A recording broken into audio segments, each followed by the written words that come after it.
Ayo, what up? Who dat? Go Saints.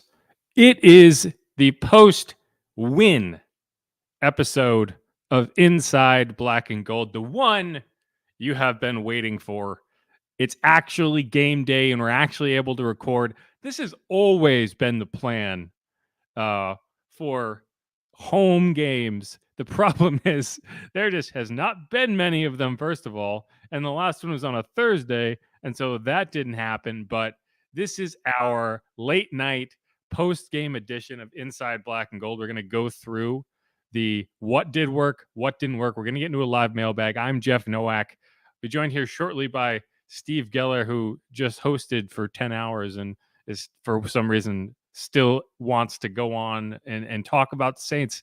I guess when you win, things are better, but all's well that ends well. And it looks like we've got Steve right here now. He's in the tie-dye shirt, so be prepared. What's happening? Steve! What's going on, dude? Man, how was the show? How's Bobby doing? Everyone's feeling good, as you know, after a victory for sure. It wasn't, obviously, you hear ugly, wasn't pretty, whatever it was a victory, though. We got 2 in a row. And by the way, this is the top of the NFC South podcast, too, now. Yeah, the 5-4, the NFC South first place, and I mean, it didn't look like it was going to be the case. Like the Falcons, had to blow that game against the Vikings, and the Texans. I mean, I saw the Bucs take the lead in the last minute, and I was like, "Oh, it's over." And then CJ Stroud goes down the field, 470 yards. That's a rookie passing record, just domination. That was the game too, with the running back kicking a field goal. Yeah, Dare Ugumbawale. What? Yeah. What? I mean, geez. And anyway, well, we'll get to that. But we're here to talk about Saints 24, Bears 17. And, I think, you would think after a win, your head coach would come out and be like super, oh, yeah, great. I think DA was kind of pissed after this game. Particularly because of what happened on defense, because Dennis Allen, I guarantee you, is very much tired of watching his defense come out and get run ragged in the first half. It's 4 consecutive weeks. They've allowed 17 plus points in the first half. Now, you look at this team and you're like, okay, all of that, all of the struggles they had, and they still held the Bears to 3 points in the second half somehow. But, first thing, this is what DA had to say when he came out. And I think, it's like when you hear coaches, it's coach speak to an extent, but at the same time, it's true. There's only 32 teams in the NFL, and the baseline is very high. Good win, hard-fought win. Look, none of these are ever easy in our league, all right? And for anybody that ever thinks that you got an easy one, you're waiting to get your ass beat. So it was a good win for us. We're excited about the win,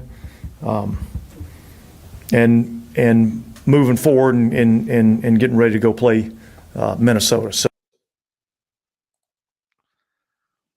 Yeah.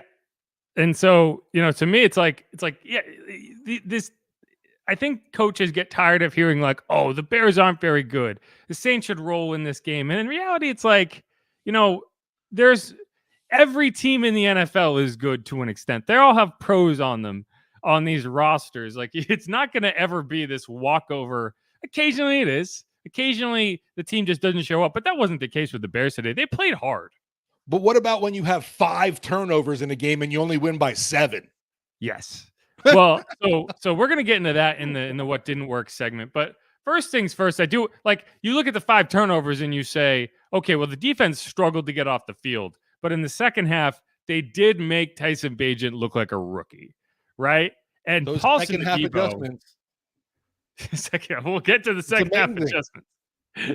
DA is tired of talking about second half adjustments. Actually, we don't need to waste any more time. I mean, I have, DA, you talk about, it's like, oh, he doesn't have a ton of passion out there. He is pissed off when if he gets asked about second half adjustments one more time. I don't know what he's going to say. Listen to this. Adjustments are over freaking rated. All right, stop. Okay, play better, coach better, execute, do your job. That's what it's about. Okay, so that's what the communication was at halftime. We didn't come in there and just change the whole freaking game plan. All right, we haven't done it any week up to this point. Okay, what we've done is we've called better calls and we've executed better. And we need to start doing that early on. Yeah, agreed. Bravo. Right. And that's like, Peyton Manning said this on one of the Manning casts, and I think it caught some people off guard, but it's true. Like, you don't have time. It's not like they go into the locker room and sit down at a table and like, okay, how are we going to fix this? How are we going to fix this? All right, change this up. It's like, no, they go in there, they go to the bathroom, maybe they have a yay, rah, rah, get your shit together kind of speech. That's about it. You're not making a ton, like, you'll make adjustments throughout the game, but this idea that you go in and have, like, the idea of a halftime adjustment, like you go in there and suddenly come out with a new plan, that's all make believe. That's just like what you say on the broadcast because the team looks like a different team in the second half. But it's usually just like you're doing the plan and you're doing it better, And I think that's what DA is tired of hearing about. It's like, oh, the second half. It's like, no, we just played better in the second half, and it's like, and that's why you look at the first half and you're like, well, why aren't you playing better in the first half? Right. And that's what the coach is so pissed about. No, you definitely see it there, and yeah, you obviously understand coach's frustration because that's how the fans are feeling too, man. You were worried right up to the end of this to this when like the team was going to end up coughing it up somehow because we've seen misery like this happen in the past. But man, what a stellar game from Adebo, honestly.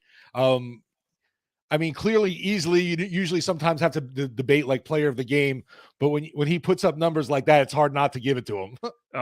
He was incredible, and I was not actually concerned because I could tell you, it's like Taysom Hill was not driving the field at that moment. Like it was annoying to watch them have to kind of eke it out when they could have been up by 3 scores minimum. Right. But I was not worried. Like at that point, the defense was balling out. They were not getting driven on. But no, you talk about Paulson Adebo, and I'd like to harken back to training camp when we were talking about these position battles. And I came on this podcast and I was like, you know what? I think Paulson Adebo is going to win the starting outside corner job. He's the best option. He's played very well. And I think everyone's overreacting a little bit to how good Alante looked as a rookie and some of the struggles that Paulson had, because he is very consistent. He's a very good player. And the biggest issue he has had in the past is he gets his hand on a ton of balls, but he wasn't able to come down with them. Well, what are we saying this year? What does he have? He had 2 interceptions in this game. He forced a fumble in this game. He forced another fumble against Jacksonville. I mean, this guy, his fingerprints are everywhere on these games. And that's what you need across from Marshawn, because teams don't want to throw at Marshawn, but they have to throw at somebody. So they're going to throw at Paulson, and you need that guy to go make plays. And by golly, he has made plays, play after play after play. And I talked to Pete Werner about this in the locker room. And it's like when you have a defense that's struggling to get off the field, and you have one guy who is just making big plays and swinging momentum on his own. It just gives everybody a lift. And I think that interception he had in the first half, that changed momentum. The Saints were struggling. They were on the struggle bus when it came to stopping Taysom Hill, to containing quarterbacks. It's been an issue all season. But there's worse things to be than the team that isn't necessarily completely locked down on defense, but takes advantage of opportunities. And like, if you want to look back at 2009, right, the team that won the Super Bowl, and in no way am I comparing this 2023 Saints to the 2009 Super Bowl championship Saints. But one of the defining characteristics of that Saints team was the ability they didn't have a lockdown defense. They didn't have a Monsters of the Midway type Bears defense, but they turned the ball over. They got takeaways. And they scored touchdowns. Exactly. They got takeaways. They scored points, and the defense stepped up in big moments. For sure. And that's kind of what I see from this defense. They're not, one of those elites. Okay, you're not getting any yards. You're not getting any traction. But they make big plays in big moments. And I mean, Paulson Adebo is a great example of that. Like, I talked to him earlier this offseason. I was like, is it weird knowing that you could be in perfect coverage and they're still going to throw the ball at you because they're not throwing at Marshawn, but the ball still has to come out? And he basically said, if you're a cornerback and you don't want the ball thrown in your direction so you have a chance to make a play on it, you're probably in the wrong position. And I think that's kind of, he's taken that to heart. He's like, you want to throw at me? Fine. I'm going to make you pay for it. And, all the credit in the world to Paulson, because I think he's gotten a lot of grief. He gets a lot of the attention because the balls get thrown at him all the time. And he has stepped up. He cut out the penalties, 0 penalties the last 2 weeks after at least 1 penalty in each of his first 6 starts. I don't think you could be playing at a much higher level than he is right now. Yeah, great to see. Obviously, it's some like a dude we definitely talked about of being around the ball, getting his hands on stuff, maybe being a little too handsy, obviously, in coverage. That was a big issue with him that it was a big concern. But breaking up the pass, yeah, that was constantly like, okay, so sure he can break it up, but when's he going to start hauling him in? And yeah, he's been making up for it this season for sure. And that punch out, right? Like he's just making plays, making Adebo impact punch now, right? And he wasn't alone, right? Marcus May, who I think had such a beautiful pick. He had a rough day. I think Marcus May has been one of the weak spots on this defense. And I think at a certain point, you have to consider looking at Jordan Howden as your plug and play safety with Tyron, because he's been very good. And I think he's been a little bit more consistent in terms of being a tackler and in terms of getting after. I think he would be a better spy in situations where you need to just have someone accounting for the quarterback. And I don't think Marcus May did that well today at all. But that interception was mint. He had one. DeMario had one where he knocked the ball out, basically ended the game. Pete Werner picked it up. I mean, it's just these guys just keep making play after play after play. And, again, it's like you look at that. They had that long drive. The Bears had that long drive in the second half. The Bears had a couple long drives in the first half. But you held for a field goal, and that's it. That's it. And that opening drive from the Bears was a huge kick to the nuts. Every single opening drive, right? And when you're looking at DA, and we talked about this, like he didn't look like, if I didn't know any better, I would assume the Saints lost based on his tone in his press conference, because he's pissed off, and he should be, because he takes personal responsibility for this defense, as he should, and that's just not a good look. To get taken for a ride and not be able to contain Tyson Bagent, and like Tyson, I think played well, but it was a lot more about the Saints. Like that 3rd and 12, and I saw people griping about, well, why did he accept that penalty instead of putting him at 4th and 2? They were gonna go for it, exactly. Right, and so to me, your options are allow them to go for it on 4th and 2, or force them into a 3rd and long, and see if their rookie quarterback tries to make something happen and makes a mistake. And it's like, you're expecting to not allow a first down there, but that's been the biggest issue for this team is, you lose contain on the rush. And DA did talk about that a little bit, because I think that's been, that's going to be in our what didn't work segment. So I take that back. We're not going to talk about that, but that's been one of the bigger issues is just containing quarterbacks. One thing I do want to get into keep this into the what did work part. All right. And one of the things that's been working the last 2 weeks, it's been heavily talked about, right? Red zone efficiency. The Saints were, in my opinion, perfect in the red zone against the Colts. The only failed red zone trip was late in the game where they were running out the clock and they ended up kicking a field goal because the field goal iced the game and you weren't doing anything that would risk fumbling or anything like that. Same thing in this game. You got the ball into the red zone at the end of the game. You ran out the clock. So that doesn't, to me, you cut that, you erase that from the red zone statistics. That won't happen in the record book. But to me, from a practical perspective of talking about red zone efficiency, they were perfect in the red zone today. And they've been perfect in the red zone for back-to-back weeks. And why has that been the case? Because Taysom Hill is the most elite red zone weapon in the NFL, bar none, in all facets, right? Whether he's catching the ball, whether he's running the ball, whether he's throwing the ball. He had a receiving touchdown in the red zone this week. He had a passing touchdown in the red zone this week. Last week, he had 2 rushing touchdowns. The man is a weapon. And I appreciate that, there's been some talk about whether Derek Carr likes to come off the field. It's like, what quarterback wants to come off the field? Like, if you're a quarterback that's sitting there like, please take me out right now so that someone else can score this touchdown, then you're not the guy I want leading a team anyway. But I don't think he has any issue coming off the field when the result is a touchdown. Now, when the result is 3rd and 8 and you have to make something happen, which is what happened in this game before that Chris Olave touchdown. That's a different story. But, like that's the red zone efficiency and the ability to get Taysom involved. Those are two very connected things. And I've been very pleased with what that's looked like over the last few weeks. And you mentioned obviously the share time now with Derek Carr has to deal with, but I'm pretty sure we all know, obviously, Drew Brees was fully on board with it. He even lobbied for as much as Taysom as you could within the offense if it helped the team win. And I think Carr's in that same mindset of, yeah, I get what he's adding and can do that I can't do on the field. And it just has, the offense, man, has been putting out the yardage, and it's good to see them, the progress and being able to finish now has been awesome. Well, today he got, so much man coverage, and, usually, when we're in there throwing the ball, like, we don't get much man. And when we do, usually it's a good play for us. And, and that's across the league. That's not just us. That's across the league, right? They were playing some man things, and that's why his touchdown, man, is wide open. Jawan comes back, boom, we have a big play.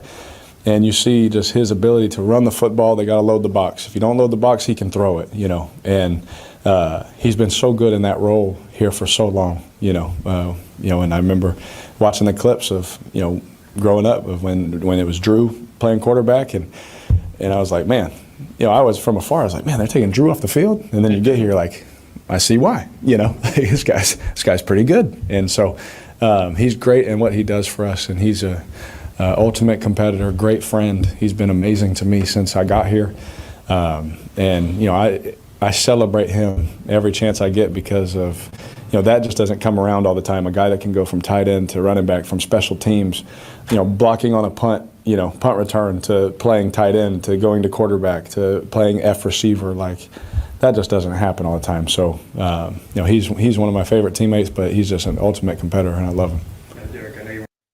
I like that he said I like that he said growing up, as if like Taysom has been in the league since like 2014. Old man Taysom. Like we're talking about like 2019, 2018. Like he was Derek Carr was a 5-year veteran in the NFL when Taysom Hill came onto the scene. But he talks about it like, oh yeah, I remember me in high school watching Taysom run around. Anyway, but no, like it's very cool. And the other thing that you have gotten into doing with Taysom Hill in these sets, and it's fun, and every week you see a new wrinkle. Colin Saunders, baby, the full Bink, the Binkatron, I think is his new nickname for himself. So that touchdown to Jawan Johnson, and if you go back and watch the replay, that play was designed to go to Colin Saunders in the flat. He was the primary on that play. The goal of that play was for Taysom Hill to throw a touchdown to Colin Saunders. Now, you run that play because it's basically the same thing as like when you get your left tackle eligible and he's just standing by himself and you throw it to him, and the only question is whether he can actually catch a ball, right? That's what you expect to happen when you sneak Colin Saunders out into the flat.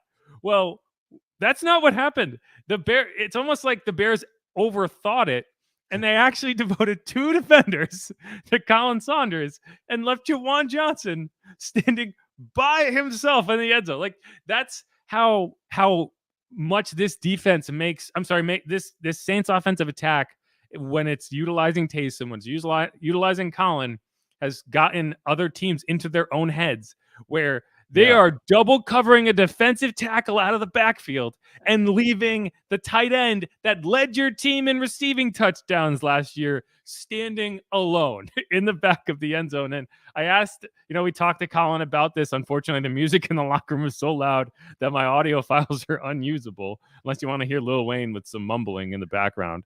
But I asked Derek about like what it's like to see that, and this is what he said.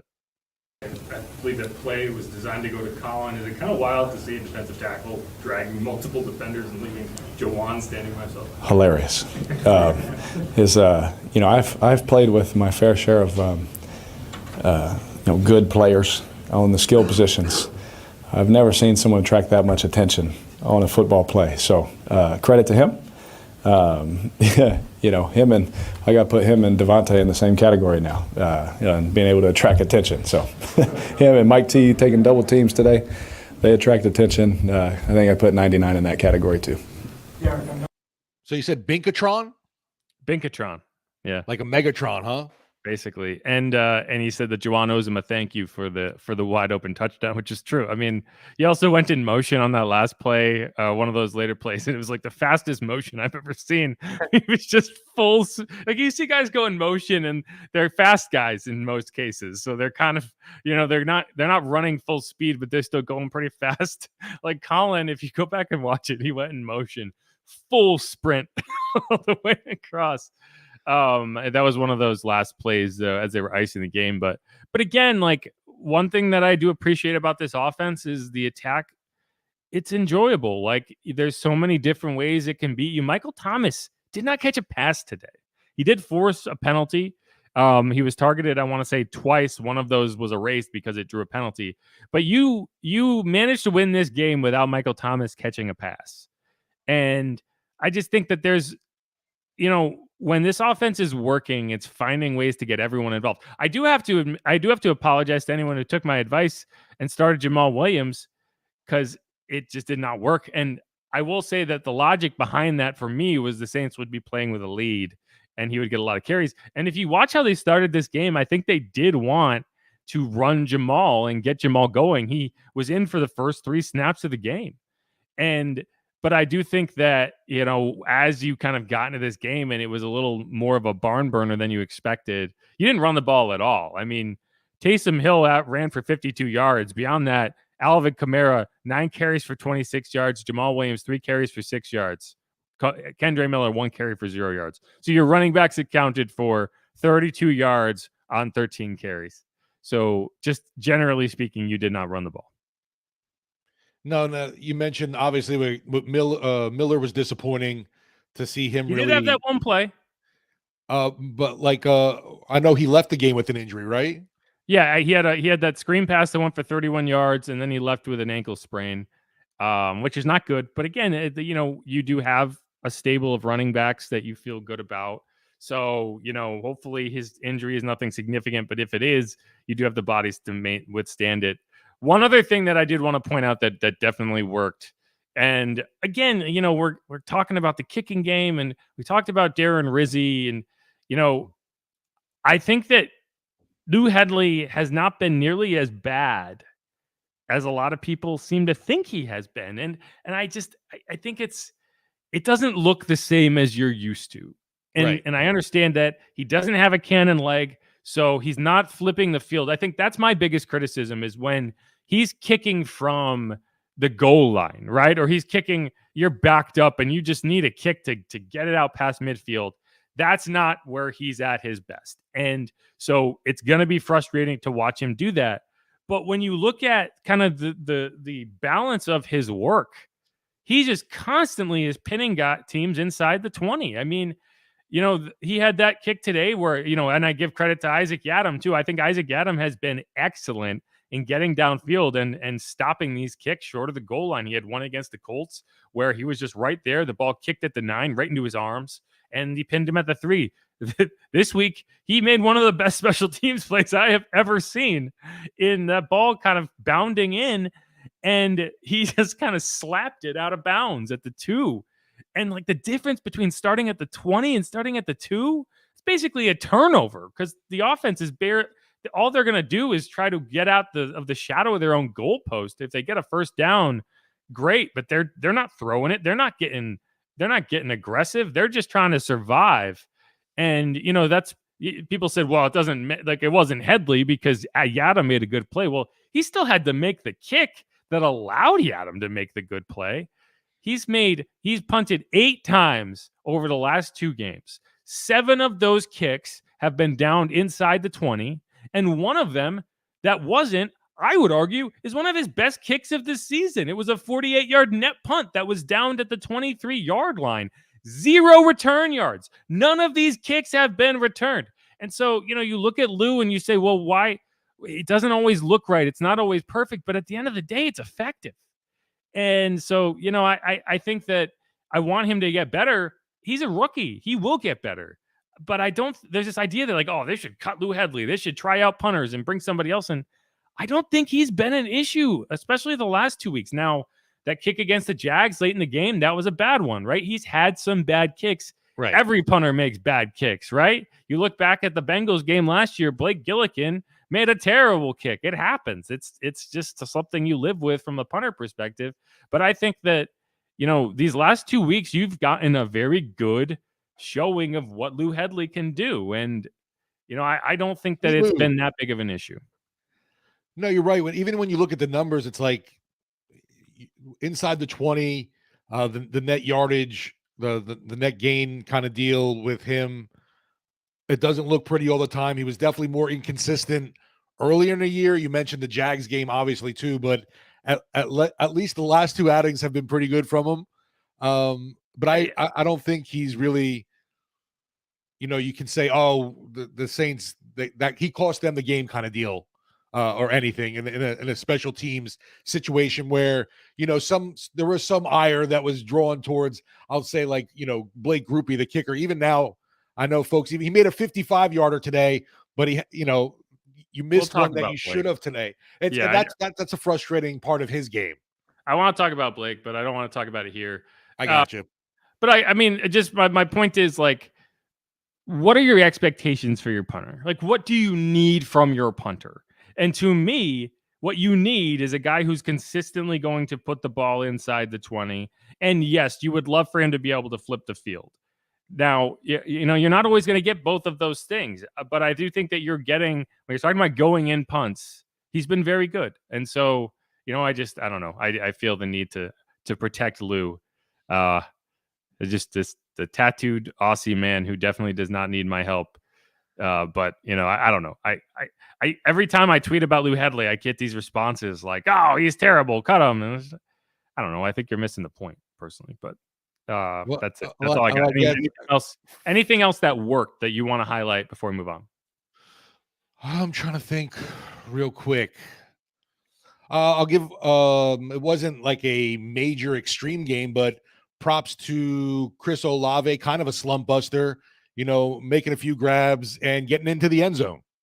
I would have liked to see, I mean, it's funny because he did get in the end zone. He had a couple nice plays.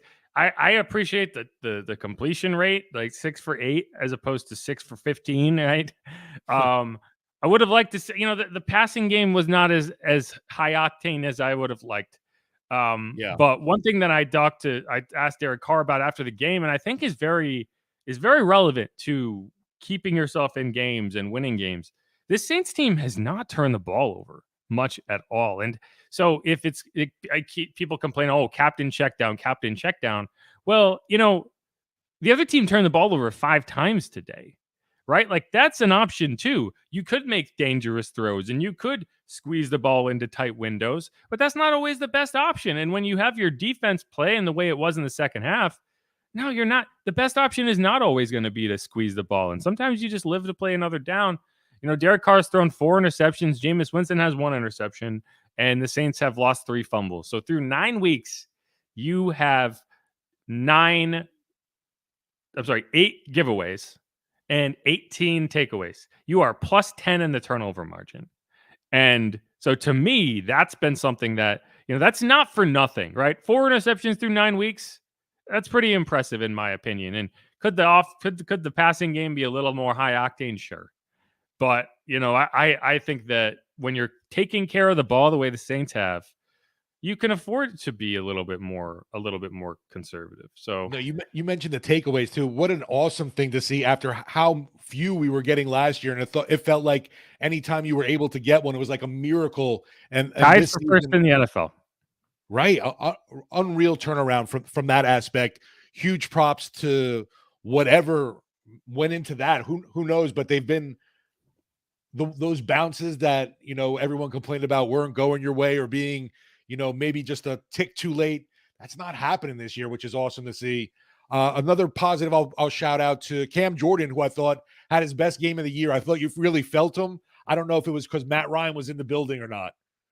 He had a solid game. He had a sack. I mean, the defensive line, I don't think played particularly well in general, but let's talk about that on the back end of this break. This is Inside Black and Gold. We talked about what did work. Now I want to get into what didn't work. What went wrong in this game. So we'll be right back with that one. We're going to close out with a mailbag. So if you have any questions, comments, hot takes, whatever, the name of your cat, I don't care. Throw it in there and we will get to it. I'm Jeff Nowak. He's Steve Geller. Stick around.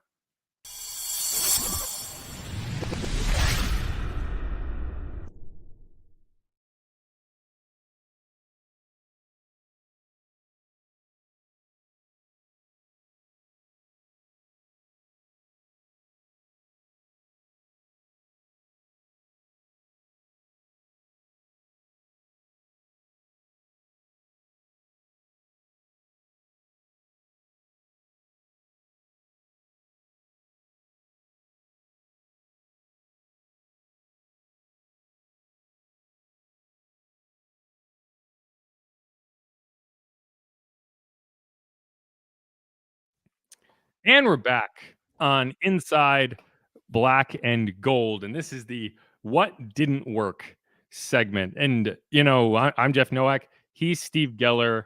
One thing that you mentioned before we went to break is the pass rush. And while it got home in the second half, and you saw the results of that, when the Saints were able to put pressure on Taysom Hill and make him have to make plays, make him have to, work off schedule a little bit. He looked like a rookie. He threw a couple picks. They forced a couple fumbles, one of them on Bajent. And, that was the difference in the game, I think, in the second half where you held him to 3 points. You had your kind of typical lockdown second half that we have seen week in, week out. But you didn't see the pass rush in the first half. And especially when it came to having gap integrity and containing. And I thought what DA said after the game was actually pretty on point when it came to that. That you have to rush a quarterback, and if everybody just tries to go and win their one-on-one battle, all right, then there's no structure to how you're rushing this guy, and that's how quarterbacks escape. And so we have to do a better job of understanding the rush plan and do a better job of making sure that we're all working together in the rush plan. So when the quarterback does try to escape, all right, then we have somebody there to get him down. So that has to be better because that stinks right now. Yeah, and so I kind of, you look at it and you say, okay, the offensive line and the defensive line are two very different things. But I do think that the offense, when you're talking about an offensive line, one of the characteristics of it that is important is all five guys need to be working together. You need everyone to understand what everyone else is doing so that, it's not just a complete breakdown. It's not everyone doing their own thing. And I think too often with this Saints defensive line, that's what you have. You have four guys rushing and just kind of doing their own thing. And then all of a sudden, one guy gets upfield and there's a gap, and Tyson Bagent's very athletic. He ran for 70 yards in this game. And just, you saw it against Trevor Lawrence, right? You saw it against CJ Stroud. You saw it against Baker Mayfield. You saw it against Jordan Love. You cannot allow the quarterback to just go unencumbered up the field. I think Bryce Young even had a couple scrambles like that. And it's just week after week after week, you get hit with the same thing. And like I said, like we said in the first segment, when you're listening to DA talk, sounds like the coach of the losing team because he's so frustrated. But it's just the same thing over and over again. And a lot of it is just understanding the plan. And so to me, that's one of the things that did not work was the containment, and it has not worked all season. And in a game like this, where you're the better team, right? You're going against the rookie. You can trust him to make some rookie mistakes. You can take advantage of that. You're able to overcome it. If you go up against a team like the Eagles, right? A team with a quarterback who can hurt you in that way, and just an overall really good football team, that's going to kill you. That is going to kill you in those matchups. And so you've got to be better. Thankfully, I think the Saints have some time. They can get to that point because I think they can win the NFC South with a 500 record based on what we have seen thus far. And so you worry about that matchup when you get to it, if you get to it. But, it's got to be frustrating for these coaches to watch week after week after week. I was blown away. Halftime, you're looking at stats, and the Bears had 100 yards rushing by halftime. Yeah. That blows you away. It's like, how is that happening? And yet Tyson Bagent looked way too comfortable early on. And that's the nauseating broken record right there of talking about first halves with this defense for whatever reason. I love DA. You know, we heard him in the press conference talking about those magical halftime adjustments aren't happening. It's just better coaching, better play calling. Well, how the hell do we get that to start the games? And I know they're trying to figure it out too. But what is the issue? Exactly.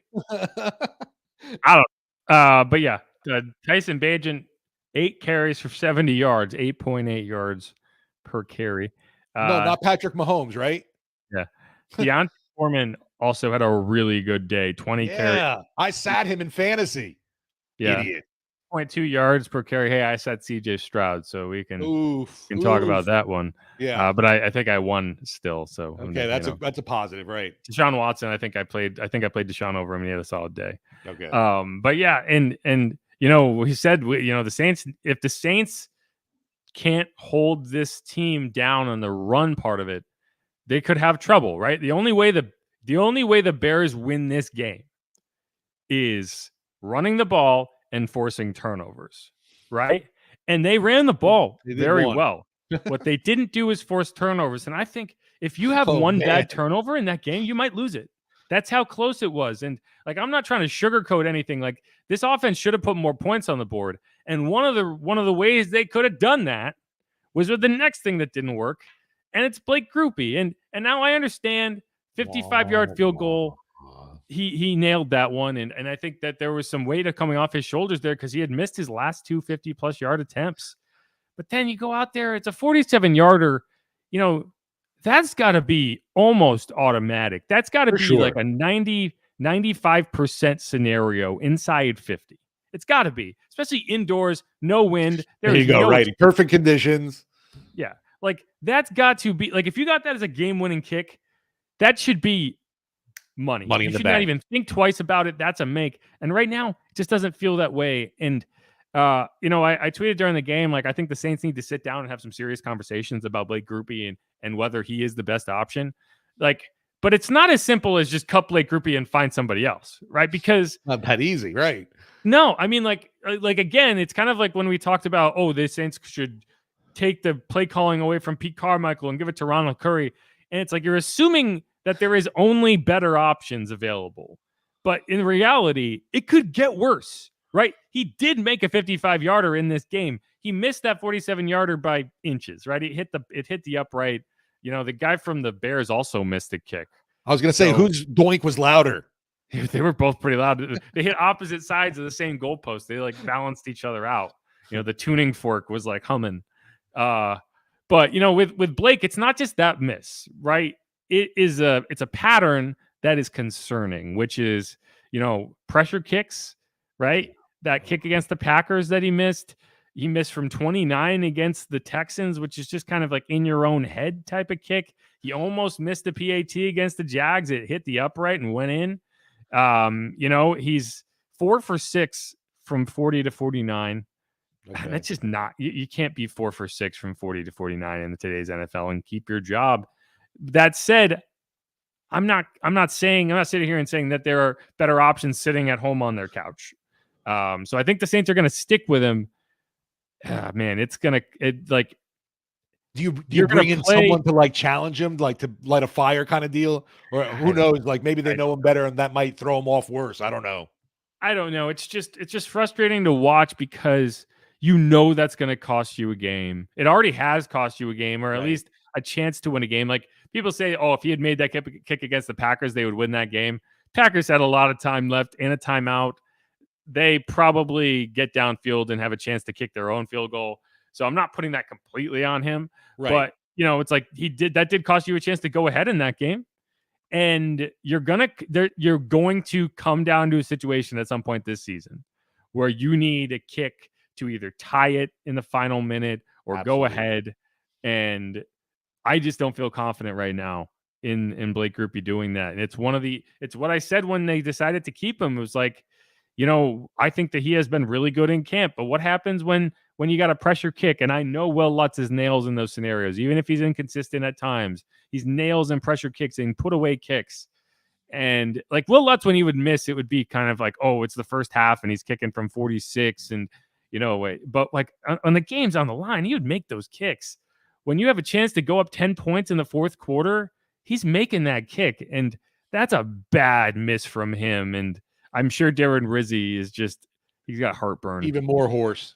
Yeah, because he's going to be full Doc Rivers. But yeah, but Blake's got to be better. It's just frustrating because I like Blake. I think he's a good kicker. I don't know what the deal is with him. I wonder if the Saints are they figure there's going to be these bumps along the way with the kid and you just kind of you have to ride it out. I don't know. But yeah, the mind of a kicker I hear is also a strange thing. So that's another thing you got to I don't know if he needs some kind of you go visit the team therapist or whatever. It's just annoying because you could have just kept Lutz. Like you got rid of Lutz because he had basically about of what Blake Group is doing right now. Lutz is going to kick for 10 more years in the NFL. It's not like you're looking at a veteran kicker and you're being like, well, we want to get younger because then he's going to have time to. There's all you need is consistency out of your kicker. And at least I know what to expect from Will. I don't know. I still don't. With Lutz, I always assumed like, oh, maybe there was more to that core injury he had suffered that he came back from, and the Saints, doctors, they don't want anything more to do with him. Plus the contract, so sure, bring in the new blood and ride it out kind of deal. But yeah, I mean, I think he had a rough start in Denver, but Lutz has been pretty good. Let's see. Yeah, so he missed that one kick in week 1. Right. He actually missed, so that was from 50 plus. He actually had a miss extra point past week against the Chiefs. Okay. But those are his only 2 misses on the season. He actually hasn't, oddly enough, he hasn't attempted a kick from 40 to 49 yards. 0. Sean knows. I'm not going to put him in that situation, Sean says. He's also missed 1 extra point. So he's missed 3 kicks. And I just like it's just I just don't understand the idea that's like I still don't understand it. You should have kept Lutz personally. I don't know. Like he's a fan favorite. I can understand moving on from Gillikin because you just wanted because I think one thing that Darren Rizzi has made clear, they really like the ability to game plan their punts and limit returns in every possible way. And that's what they've done, whether it looks pretty, whatever. Like with a kicker, you're just trying to make the kicks. There's nothing creative you're going to do. Just make the damn kicks. Anyway, I don't want to be mean to Blake. He's just, he's very innocent looking and nice and friendly. And he has a strong leg. That kick from 55 would have been good from 60. It's just, man, the game on the line. You really just make your kicks and everyone will love you. Yeah. And everyone did. Until that Green Bay game, and then it was like, oh my gosh. Yeah, I mean, I think going into the season, we kind of with both kickers, the punter, the place kicker, it was kind of like, wow, they're really going to go with 2 undrafted rookies. That's the plan, and I mean, I think this is kind of what you expected from a little, obviously ups and downs. Neither one was going to be perfect. Yeah. The only other thing that I have to point to that didn't work was just the run game in basically every way. That 4th and short, man, like I think it's the right call. And if you're getting 4th and inches in plus territory, you go for it. Like it's easy to say in hindsight, well, you should have just kicked the field goal, but I also think you should have just got the first down. I think they got kind of hosed on the spot in the Chris Olave catch because that looked like a first down to me generally. I don't know why they ended up having to go on 4th and inches, but especially because they gave Tyson Bagent that first down when I think pretty sure he was short. Anyway, I'd like to see the run game be more consistent. You mean when Bagent was going out of bounds and he stretched? Yeah. See, so you didn't think it was a first? No, because the ball was out of bounds by the time he got there. But when it was Olave like falling down at the marker, somehow it was short. Anyway, I don't know. I am limited by the fact that they don't show a lot of these replays in the stadium. So I'm watching it one time, maybe twice. Yeah. Like I'm not seeing it on TV the way you guys are. No, to me at least, I thought that he had reached and gotten the first on that play, but it was close. And I thought it was a heck of a obviously reach by it was a great Bagent, play but by him. I did thought he cleared it. I was like one of those unfortunate, shucks, he got it. But I didn't. Yeah, I mean whether it was a first down or not, it was a great play by him. And like they would have been 4th and inches, and they'd have gone for it, right? So I mean, like I have no issue with the Saints. I honestly, the punt that actually worked out for them was from the 40 on like 4th and 5, and I think they should have gone for it there. The Saints should have. It ended up working. Lou pinned him deep. They forced the 3 and out. They get the ball in plus territory. I thought Rashid had a really solid game with his 2 kick returns. He had a couple plays in the middle of the field, but. Yeah, I have no issue with the decision to go on 4th and inches. But I do have an issue with 9 carries for 26 yards, 3 carries for 6 yards, 1 carry for 0 yards. Alvin, very quiet game. He also had 4 catches for 44 yards. So, 13 touches for... Yeah, there wasn't really any kind of explosion from the offense today. No, and like that's frustrating. But I think it's a situation where, I talked about this before the game. You go back to that Broncos game where they didn't have a quarterback, and it's like, I want to force them to beat me on offense. I don't want to do anything that's gonna. I don't want to put the ball in danger. I don't want to turn it over. I want to make them go the long way, and they weren't able to do it in the second half. They had that one long drive. They settled for a field goal, and I think that was a lot of it. And you were being conservative. They still could have got it done, but yeah. Heck of a job they did on DJ Moore for sure. Yeah, and one thing that was interesting, they didn't play. They played sides, and we were talking about that going in, whether they would have Marshawn shadow DJ Moore. They didn't, and I think that's just very telling of how confident they are in Paulson Adebo. That it's like, put DJ Moore over on Paulson's side. Let's see how he does. And Paulson responded with 3 takeaways. So. I think it worked. Anything else that didn't work that you want to point to before we move on? No, the fact that you weren't able to capitalize more, I guess, off the takeaways and extend this lead, because that to me, it's like 5. One of the homework assignments the Cajun Cannon gave me after the post game was find out if any team has ever had 5 takeaways in a game and lost. And not just 5 takeaway, a +5. +5. Right. Yeah. End up +5 and lost. And I was like, okay, I'll get back to you. But yeah. +5 is insane. And to be a 7-point win. That's what's like. Man. You know what didn't work? Is anyone who bet the Saints. I was talking about this. Some people like, man, talk about agita, talk about heartburn. That entire second half, turnover after turnover after turnover, missed field goal. Oh, man, 4th and 1, right? 4th and inches. You're like, oh, man, they're definitely going to kick that field goal and go up 10 here.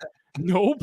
They get stopped, right? 47 yards. Oh, they're definitely going to make this field goal and go up 10 here. Nope. They get stopped. And even on that last drive, if the Bears had stopped Taysom short of the first down, they would have ended up kicking that field goal because, there's no point not to. You go up 10. It's a chip shot. Right. And the Bears would get the ball back with like 10 seconds left, just like the Colts did, with no chance to actually tie it. No backdoor cover. But they got the first down. So because like when I got that line, like I'm in a pick'em pool and I took the Saints -7.5, and I don't really care. It's not like I have any money on it. It's just a bragging rights thing. But I was like, man, if I had put money on the Saints to cover 7.5 and watch that whole second half unfold and be like, wow, I need to stop gambling because it is clearly not meant for me. Like that's a brutal way to not cover. And like the Saints should have won that game by 3 scores easily. Like they won it. It was ugly. They won it. But gosh, that's why I don't gamble, man. We talk about it a lot too, obviously, and you look at what Vegas is able to do on a constant basis. It's like, how do they get it so freaking close, so consistently? It's almost like they know what they're doing. They're not losing all their money. But yeah, I did think that was very funny because, it's the main reason I don't gamble. I'll put a a wager in every now and then. But I'm not putting any real money on anything because it's like you won that bet. If you bet the Bears, you won that bet. You took the wrong end. Like you made the wrong bet, but you won because that's what sports betting is. You know what's funny? We actually have a segment on Sports Talk Pick 6, and I'm behind Bobby, Detillier, and Charlie. So I did take the Bears in the points this week. Yeah, you made the wrong bet, but you came out ahead. Right. You know? Like that's why it's like, it's meant to ruin you. It can break you for sure. Yeah. Anyway, all right, let's wrap up that segment. We're going to come back. We're going to answer some viewer questions. This is Inside Black and Gold. It's our post-game edition. This is our first post-game edition of this regular season that actually happened post-game because it's like the first home game they've had at a reasonable time. So that's exciting, although you can probably see it on my face. I'm kind of tired. I did watch the Giants. Aiden O'Connell and Antonio Pierce, the new the match made in heaven there. That Eagles-Cowboys game was good. There were some good games this week. The Giants-Raiders game was not one of them. Saints-Bears was also kind of unwatchable if you're not a Saints or a Bears fan. Probably. I'm just assuming because I watched it. But I can't imagine that was a big draw on League Pass this week. Let's put it that way. I will say I have Carr in one fantasy league, and I was so mad when Taysom vultured the one touchdown.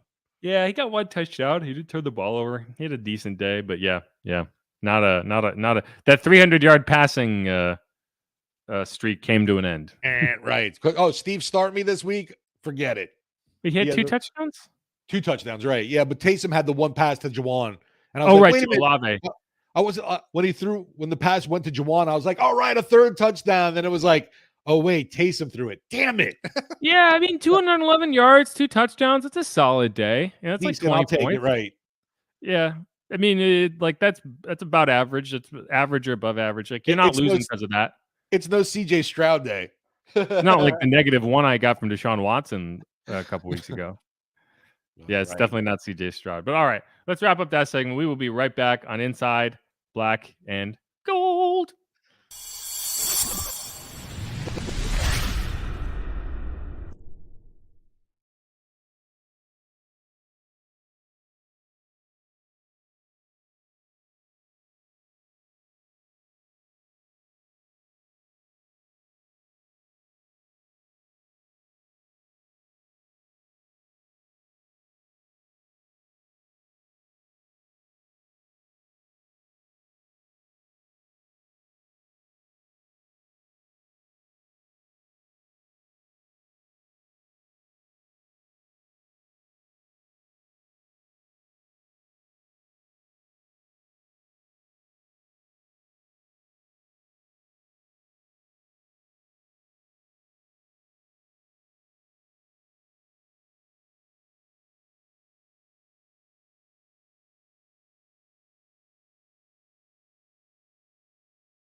Back on Inside Black and Gold, and I probably won't surprise you that Saints fans are not thrilled with a 24-17 win over the Bears.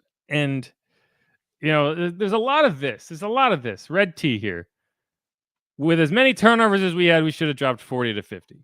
Now 40-50, maybe. I don't think so. But you should have been in 40. The 30s. No question. You should have been over 30. You should have had probably 30, 31, maybe 34 with a field goal. But at the end of the day, it's like I don't know, like you're winning that game. You're not behind by 8 points. You're ahead by 7 points. So you're going to play in a certain way, like you can't complain about not kicking the field goal on 4th and inches if you're also complaining that the offense isn't putting enough points up. Because that's the type, like, I like that call. I didn't like the call where you punted.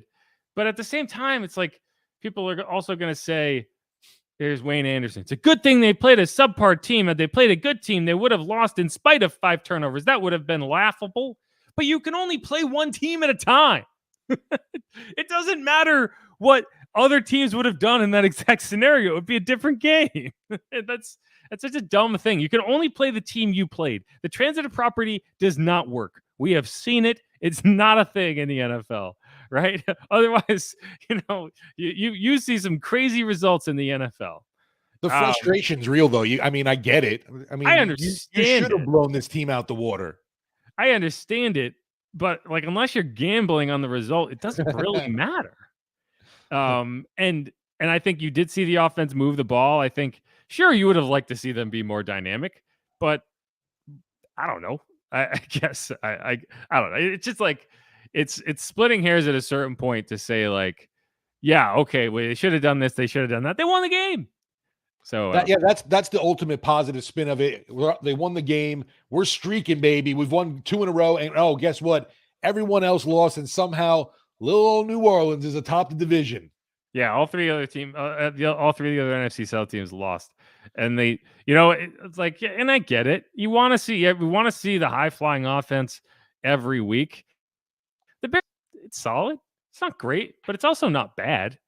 And I think if you had needed to, you would have probably seen the offense open things up a little bit. But my biggest issue is they didn't run the ball. I would have liked to see them run the ball. I don't really care how many points they put up. I want to see time of possession. I want to see them churning out first downs, and that's what they were unable to do. And that's frustrating to me because I think the run game had gotten going the last few weeks, and you just weren't able to get to it today for whatever reason. So I want to look back on tape and see why that was. Who was failing in the run game? Because you got to get better in that regard. But, I think, I wouldn't be surprised if you look back and you're like, man, James Hurst probably should have been Max Garcia. Now, for you, what's more aggravating, being +5 in the amount of points or the 100 yards rushing in the first half you gave up? Oh, 100 yards rushing easily. Because, when the turnovers, that's a plus. I think there was a stat that someone pointed out that every Saints offensive snap in the fourth quarter was on the Bears side of the field, which is crazy. Really? Yeah. Because I don't think the Bears ever crossed midfield in the fourth quarter, and I don't think the Saints ever started on their side of the field because of all the turnovers, which is really kind of wild. I'd have to go back and double check that, but whether it's exactly true or not, it was pretty close. The entire fourth quarter was pretty much played on one side of the field. And it's sure, you want to make a field goal, you want to convert on that 4th and 1. At the end of the day, you were in control of that game, so you're calling it in a certain way. I don't know. Mike Thomas, 1 target, 0 catches. That shouldn't happen. I get it though that those days will happen once in a while, kind of deal. Someone gets left out. If they're taking him away, that's one thing. And I don't know. Yeah. It's tough to. You'd have to go back and look to see how they were double teaming him and whatnot. There's opportunities to get the ball to Mike throughout the course of a game that he probably didn't take advantage of.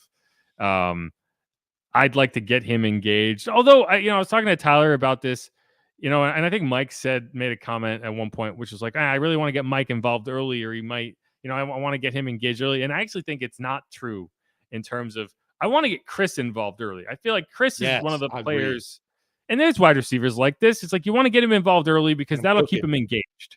Right? You want to get his juices flowing.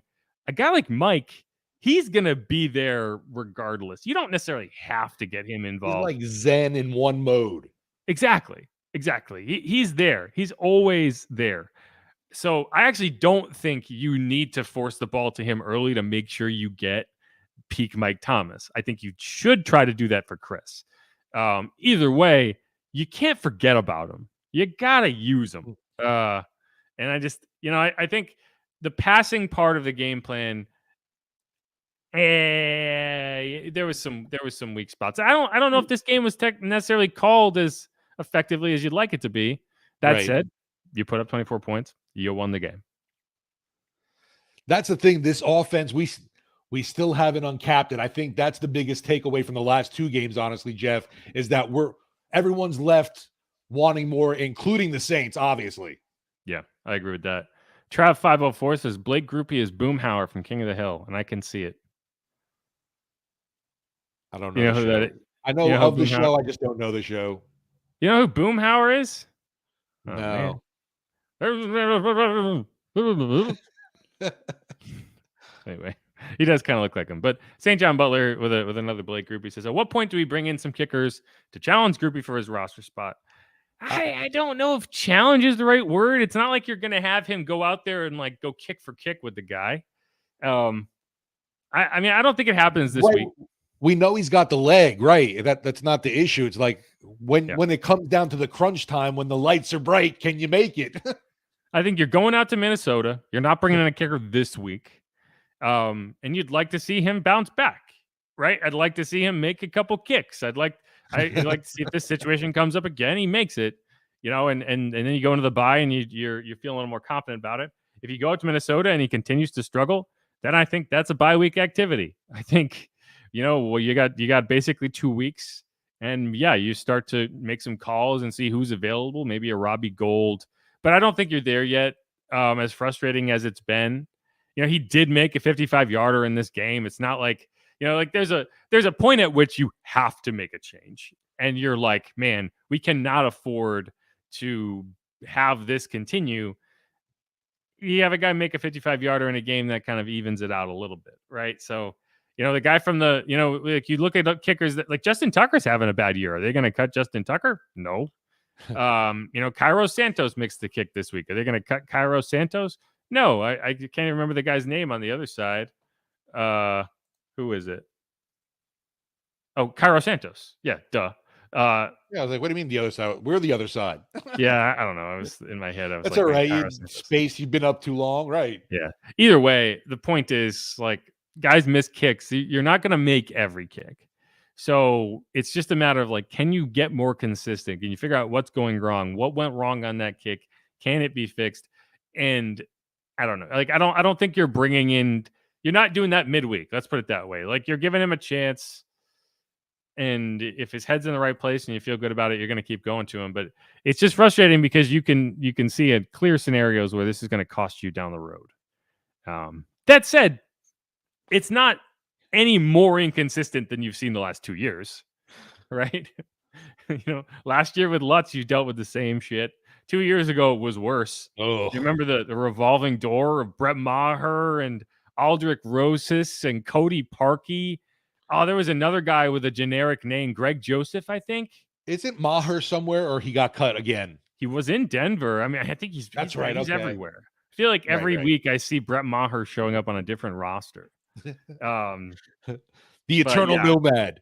Right. Like, it's like, I think it's easy to forget just how bleak it was in 2021 with like Cody Parkey showed up, missed 2 extra points, and then got cut at halftime. I just looked down. Lehman Park chimed in saying they're trying out Monday. What? Lehman Park says, I'm trying out Monday. Oh, yeah. Well, yeah, Lehman Park is a car hater. We know about him. He's always going to be here making mean comments. He says 5 turnovers and we barely won at home with $150 million QB, a defensive specialist head coach, and an offensive coordinator who's been coaching for 40 years. None of those numbers matter. That is correct, though. I guess, but you won the game. That's the part that it's like barely won. I mean, this is one of those few. It's crazy. I know we heard it from Dennis Allen. This is one of those wins where people are more pissed off than happy. But at the same time, what does barely won mean? Right? Like, what do you mean barely won? Barely. Right? Dun, dun. I mean, like, they won with the ball. The Bears didn't get on the same side of the field in the fourth quarter. I mean, they pretty well handled that game. It ended the way, like the way it ended was the way it should have gone from the beginning. They didn't barely win that game. It's not like they eked it out by the skin of their teeth. If they had come back and beaten the Packers, that would have been barely winning, because like the Packers came back and took the lead and they had to come back. Like the Bears, until the Bears actually showed that they could score, they weren't a threat in that game. So I don't know. It's like what are you pointing to? It's like, oh, 150 million. What does that matter? What does that have to do with anything? This is a guy he said 3 consecutive 300-yard passing games.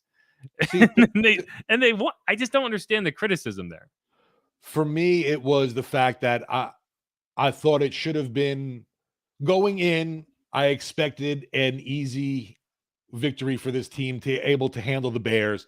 They looked like a team that was accomplishing that with all the takeaways, and then they weren't able to finish and made me sweat it out to the end. And no, I wasn't comfortable ever where I thought, oh man, they've got this. At any moment, I was like, oh man, the Bears are going to do something stupid here, and the Saints are going to end up, making the mistake that ends up letting them take the lead, kind of thing. And it was a little too close for comfort. It was the ugly victory. Yeah, a win's a win, and I will take it. I will gladly enjoy my victory Monday. But I totally get it from the fans, and like I said, head coach Dennis Allen being all pissed off. Yeah, I mean, I'm more than happy to criticize the defense and say, like, man, that can't continue. You cannot continue to allow mobile quarterbacks to get away from you. From an offensive perspective, you did what you needed to do, right? You were efficient in the red zone. You moved the ball. But the run game could have helped. Run game could have helped solidify things. Yeah, the run game was a problem, but at the same time, it's like, yeah, you make that field goal, you're up by 10, you pretty much iced the game right there. No, for sure. And then you force a turnover immediately. Like, I don't know. I don't consider that barely winning, but hey, maybe I'm an optimist. I did watch. You're a homer. I have watched. I think it's more about I have watched so much ugly football this year, not involving the Saints. Like there's a lot of bad offensive football teams out there. So I don't know. When I see a team put up 24 points and probably, yeah, they left some points on the board. They left some points on the field, but at the same time, you didn't need those points. So I don't know. Like I watch teams flail about week after week after week. And then I'm just like, yeah, they did what they needed to do to win. I don't know. Like, I'm not going to sit here and cry about it. I'm more worried about, like, hey, how can you continue to win games, get better? Here's one from Omar. The kicking problem. The kicker is a problem, including Olivia. Thank you for the tip. He meant a lot. He meant I don't know what he meant. Olave? He said, but the kicking is a problem. The kicking is a problem, including Olivia. I don't know what that means. I think maybe he's trying to say Olave, but that doesn't make sense. Anyway, I don't know. Did Olivia Dunn show up at the game and distract him? Maybe that would explain a lot, actually. There you go. All right, let's get to some more questions here. Bryant George, pass rush needs to get better. I agree. I think the pass rush has been an issue. Isaiah Foskey went out early in this game, which I was disappointed in because I think that, as you go in the season, the goal is to get him more and more snaps. He had 10 snaps against the Colts. I think he showed well. I think he was probably in line for another 10 to 15 snaps today, especially like situational pass rusher snaps. And one thing that Isaiah Foskey, and people are like, oh, Foskey doesn't do anything. Well, one thing that Foskey is able to do is he's athletic and he's versatile and he can kind of range about a little better than some of these other guys. And I think that's why you brought him in. And it's frustrating to see him go down. I think he got hurt. He had a thigh issue that I'm pretty sure happened on the opening kickoff, which it's frustrating. So you didn't really see him. But I agree. You got to find something in the pass rush. And I think, you expect to get Peyton Turner back at some point. So, I don't know. People aren't going to be excited about that either. But, I do think you have some bodies there that you can try to do some interesting things with. Yeah, he wasn't put on season-ending IR, right? There's no such thing as season-ending IR. So you can just you don't have to differentiate between the two when you first put the player on? If you go on IR in the preseason, that's season ending. You cannot come back. If you go on IR during the regular season, anyone is eligible to come back. You don't have to designate them to return, but there's no such thing as season ending IR versus non-season ending IR, if that makes sense. Yeah, because it was week 1 that Turner went down, right? Yes. Yeah. So I haven't heard. So it's really not a weak thing. It's just when is he ready to come back? Which the Lisfranc injury. I think when Trevor went down with his last year in the final week of the preseason. So that's 2 weeks prior to week 1. So if you bump that out, Trevor came back. He was back on the field week 12. So I think probably week 14 would be, maybe week 13 would be the target. All right. So I mean, you're getting close, and maybe he's a guy who can help bolster some things later in the year. But it's tough. You haven't been able to stay in shape probably, and I don't know. Like I think Foskey's a guy that I'd like to see get more run, and maybe that'll help spur things a little bit. Mr. O Universe says Saints got another possible running QB in Minnesota. Yeah, I didn't get a chance to watch a second of that game with Josh Dobbs. It was Jaron Hall actually started, then got hurt. Josh Dobbs took over and apparently played pretty well. So I don't know. Maybe the Saints got something. I think more of it is like the guy shows up and you just don't know what he's going to do. And that's frustrating. And I think we talked about this prior to the game. I think that's a factor in why the Saints are struggling. They're facing all these quarterbacks that they can't prepare for. I mean, they can prepare for them to some extent, but there's not a lot of tape. And so they're going to do some things that you're not expecting. And I think that probably caught the Falcons this week because they just were not prepared for what Josh Dobbs was going to do. And they weren't prepared for what Jaron Hall was going to do either, for that matter. But the Saints are going to be in that same boat next week. Yeah, obviously Dobbs was a guy coming in, having made some starts this year with Arizona, but man, just showing up and being able to do that's mighty impressive. And everyone always is touting the guy's brain. So maybe that helps him digest the playbook a lot quicker. Yeah, he's like an aerospace engineer. Right. Saints for life. Everybody's running on the Saints. Go look at the last 4+ games. People are gashing the DL. They have not stopped the run very well the last few games. I will say that I think against the Jaguars, they actually did stop the run pretty well. I don't think ETN got off much, but because Trevor Lawrence was their leading rusher, so I don't think they got gashed in that game per se. But ETN did have one nice run for a touchdown. They haven't stopped the run as well. And I think so. It's not like those two things are not independent of each other. The struggles containing quarterback versus the struggles stopping the run, because when you're struggling to contain the quarterback and you have to adjust, you can't just fire off the line because you have to, contain. And so those two things work hand in hand. When the other team is able to get the quarterback out and run the ball with the quarterback and force you to adjust that way, it makes it a little easier, makes life easier on the running back in between the tackles. So no, it's been an issue. Yeah, that's something with like you said, the run defense. To me, really, obviously, last season was the start of everything. Before that, I thought that the unit was, pretty proficient and stout against the run and known, for their run defense. And just like last year, things fell apart, and it has sadly continued into this year. I thought the changes maybe they'd make up front would help. Yeah, I mean, that's possible. Big Mill says Saints defense looked like LSU defense in the first half. Couldn't stop anything. And I disagree with that because the LSU defense, it's just chunk play, touchdown, chunk play, touchdown. Like the Saints have at least forced teams to execute underneath. And that's kind of what you're seeing is they're not allowing big plays over the top. Did you see any chunk plays in this game, really? No, it was all catch and run. It was crossers. And those are frustrating because, if you can't get pressure and you allow them to get across the field, it's really tough to, like you're playing a lot of man. So when they're crossing, you're like, okay, is Paulson Adebo going to run all the way across the field to cover this guy? That's really tough. These are fast receivers. The receivers are typically faster than the corners. So that's, if you have to chase after a guy long enough, he's going to gain ground. So, I mean, I think that's part of it is you're trying to keep everything underneath. You're not allowing plays over the top, and they're just getting first downs and marching downfield. And over time, you expect, okay, well, they're not going to be able to do that. That's kind of how NFL defenses are operating in the modern age of football is, forcing teams to execute. How many times can you execute a 10+ play drive without screwing up, without fumbling, without throwing an interception, right? Without, a holding penalty or a big sack that kind of gets you off schedule. And, the Bears were able to do that in the first half. They weren't able to do that in the second half. I think that's the difference. Yeah, and unfortunately, there were times, though, that Bajan ended up looking like Milroe running around. He looked better than I expected. Yeah, way better than I expected. Came down to earth in the second half, but he made some plays. He made some plays in that first half I was impressed with. And that's kind of what we heard about from Chris Emma when we talked to him in the pregame was like, right.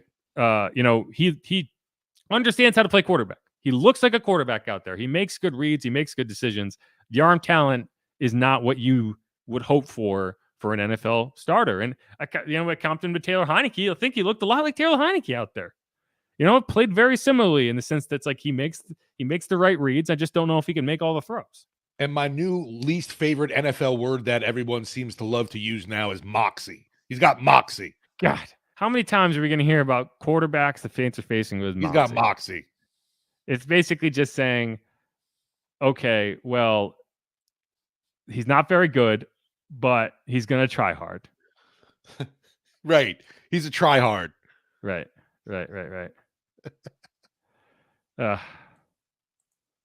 Lehman Park says he likes me. I appreciate that. It's because I make fun of him. So you'll poke somebody to get him to like him. Ron Bullis says Bears rolled over the Saints. I think you got it backwards, but whatever. Easy victories don't happen that often. You're underestimating the Bears.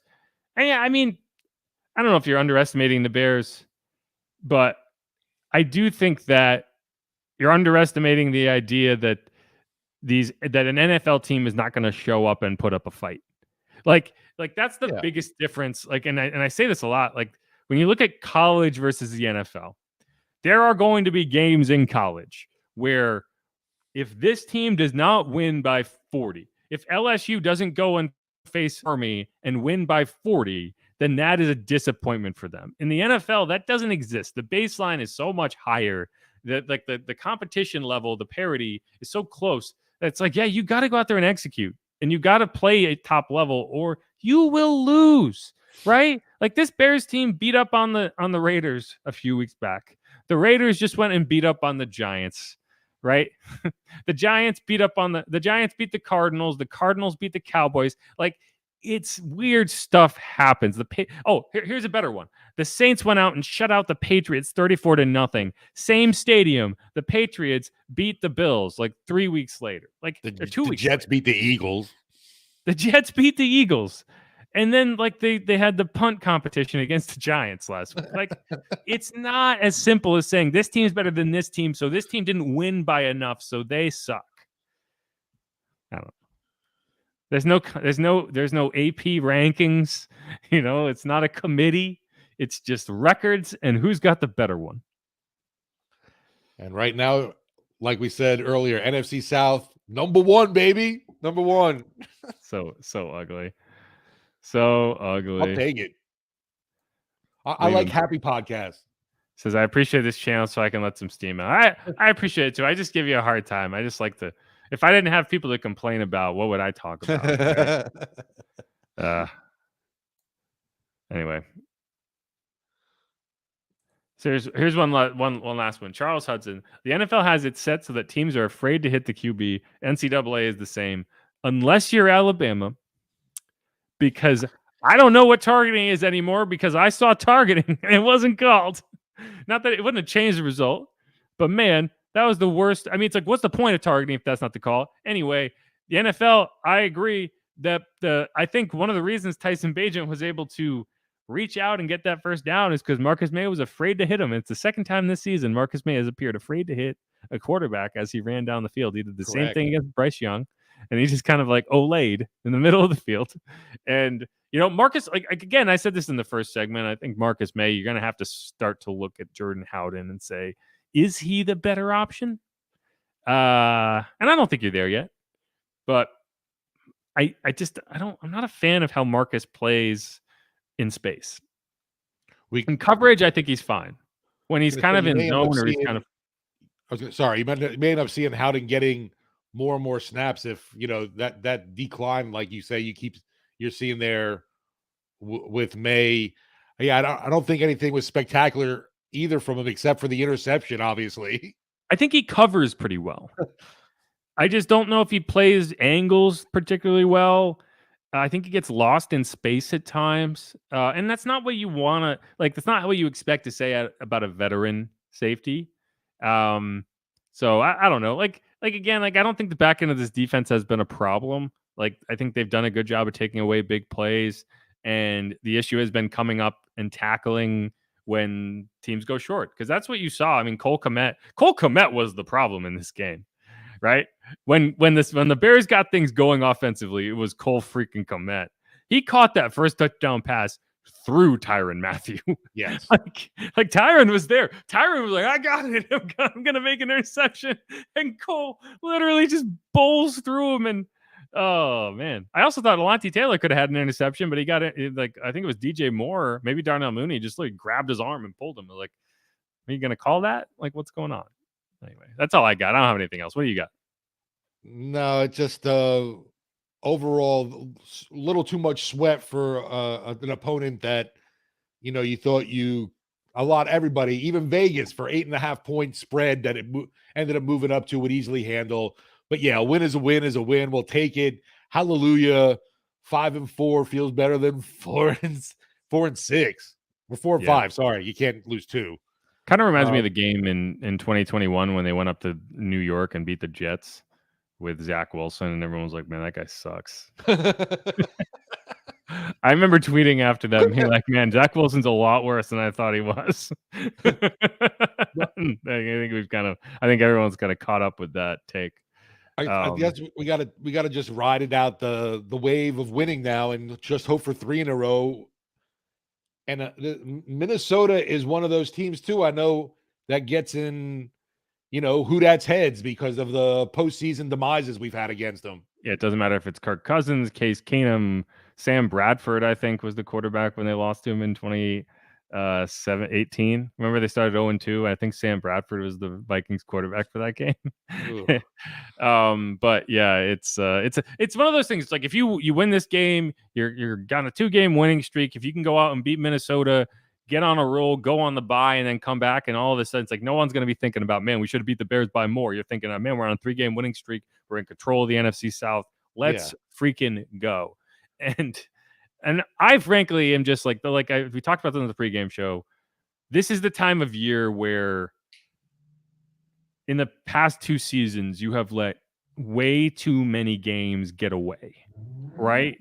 And you come down to the end of the season, you're like, well, this is why we didn't make the playoffs, because we couldn't close out a game against the Giants, because we couldn't, close out a win against the Falcons, because we couldn't do this, because we couldn't do that. Well, you're not thinking about that after a win, right? You're thinking about that after a loss. And so I look at it as, okay, you found a way to win. Good teams find ways to win. You're not going to always win pretty. And I don't know if it's a good team, but it's getting better. And so we'll see. But that's it. Anyway, Steve, I appreciate you hanging out. Steve's had a long day. We've both had long days, but Steve's had a long day. Same difference. Steve's had to wrangle Bobby Hebert all day. I've kind of just had to wrangle my own thoughts in my brain. So it's a little, I'd like to think that's a little easier. But all right. Thanks everyone for listening. Thanks, Steve, for coming on here. I'm Jeff Nowak. He's Steve Gell. If you haven't subscribed yet, please do that. Give us a rating, give us a review. We will be coming back with a new episode that posts on Wednesday. It's a little different this week. We just on the schedule that we'd love to have every week. It just doesn't always work out. So as always, everyone, appreciate you being in here. Thanks everyone for leaving a comment. Saints 5-4, 24-17 victory over the hapless Bears. Next week, Minnesota. I'm excited about it. I've never been to Minnesota, so I'm excited to take the trip. Anyway, who dat? Go Saints. Down with Skull. Skull down. All right, y'all. Be easy. Peace.